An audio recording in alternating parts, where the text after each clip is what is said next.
નમસ્કાર, આપ જોઈ રહ્યા છો જેકેએસન્યૂઝ ગુજરાતી. વાત તો જામનગરના કાલાવડ શહેરમાં સરકારી કચેરી અને શહેરની ગલીઓમાં કચરાના ઢગલાના દ્રશ્યો સામે આવ્યા છે. શહેરમાં અલગ અલગ વિસ્તારમાં કચરાના ઢગલા છે. કચરામાં વરસાદી પાણી પડવાથી રોગચાળો ફેલાવાની શક્યતા છે. જામનગર જિલ્લાના કાલાવડમાં સરકારી કચેરી અને શહેરની ગલીઓમાં કચરાના ઢગલાના દ્રશ્યો સામે આવે છે. કાલાવડ શહેરમાં અનેક વિસ્તારમાં કચરાના ઢગલા. કાલાવડ શહેરમાં કુમનાથપરા તેમજ મેઇન બજાર, ટેલિફોન એક્સચેન્જ ઓફિસ તેમજ મામલતદાર કચેરી, તાલુકા પંચાયત, શીતળા કોલોની તેમજ કૈલાસનગર સહિત અનેક વિસ્તારોમાં કચરાના ઢગલા જોવા મળી રહ્યા છે. નગરપાલિકા દ્વારા શહેરમાં સફાઈ કામ કરવામાં ધાંધ્યા. શહેરની શું પરિસ્થિતિ હશે?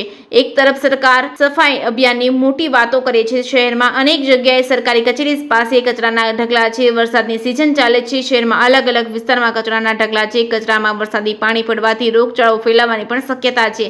હાલ હોસ્પિટલમાં કોલેરા, તાવ, શરદી સહિતની માંદગીથી પરેશાન છે. ત્યારે બીજી બાજુ નગરપાલિકા દ્વારા સફાઈ થતી નથી. નગરપાલિકાની કામગીરી પર સવાલ ઉઠી રહ્યા છે. જેકેએસન્યૂઝ ગુજરાતી સાથે હર્ષલ ખંડેરિયા, જામનગર.